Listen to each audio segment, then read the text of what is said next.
तसं नाही, उलटा नाही, सरळ. हां. आणि या सगळ्यामध्ये महत्त्वाचा मुद्दा मागे पडला, शेतकऱ्याचे होणारे हाल. संसदेमध्येही आम्ही जेव्हा सगळे दिल्लीमध्ये डिसेंबर महिन्यात गेलो, संपूर्ण देशातले सगळे जे खासदार येतात त्याच्यात शेतीवर चर्चा व्हावी. एकीकडे संसदेची चर्चा चालू असताना दिल्लीमध्ये देशातून शेतकरी येऊन आंदोलन करून पाहत होते.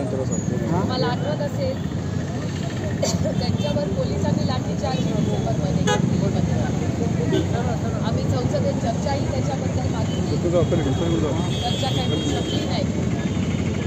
पण एक दुर्दैव आहे की शेतकऱ्यांबद्दल अतिशय उदासीन अशी भूमिका, एवढा मोठं मॅन्डेट म्हणजे एवढे मोठ्या संख्येने जेव्हा आमदार निवडून येतात, आमची एवढीच अपेक्षा होती. ठीक आहे, आपण जिंकलात, शुभेच्छा. एका सशक्त लोकशाहीमध्ये लोकांनी घेतलेला निर्णय आपण मान्य करायचा असतो, तो मान्य केला.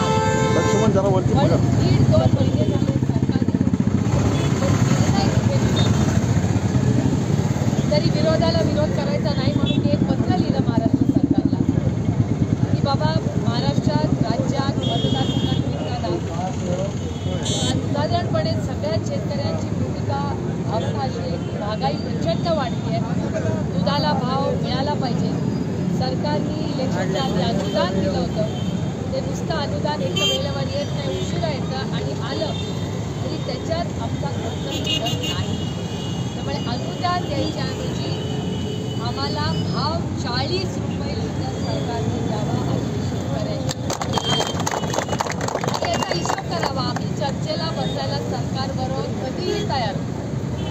आमची सहकार्याची भूमिका आहे सरकारबरोबर, पण सरकारने आम्हाला बोलवावं, शेतकऱ्यांना बोलवावं, शेतकऱ्यांकडून माहिती काढावी, निर्णय घ्यावा योग्य असतो. पण सरकार दरबारी गेल्यावर आम्हाला पुन्हा न्याय मिळाला नाही, म्हणून आज रस्त्यावर बोलायची वेळ आली.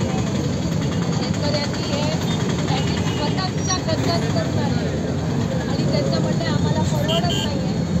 मोफत आमची मायबाप जन्मलेला ही प्रेमाची भेट या शेतकऱ्यांनी द्यायची. आंदोलन करताना अनेक वेळा आपण बघतो दूध ओझी जातो.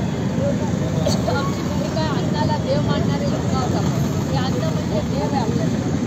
या देवाची शेतकऱ्यांची पूजा आहे, तपस्या आहे. त्याचा मान सन्मान अन्नाचा झालाच पाहिजे. त्याच्यामुळे आज आम्ही इथे कुठलंही अन्न वाया घालवणार नाही. अन्नाचा आणि हे दुधाचे पॅकेट आम्ही मायबाप जनतेला प्रेमाने आज आम्ही देणार आहोत. त्याच्यामागे शेतकऱ्यांचे प्रचंड कष्ट आहेत.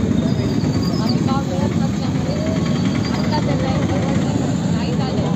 नैतिक जबाबदारी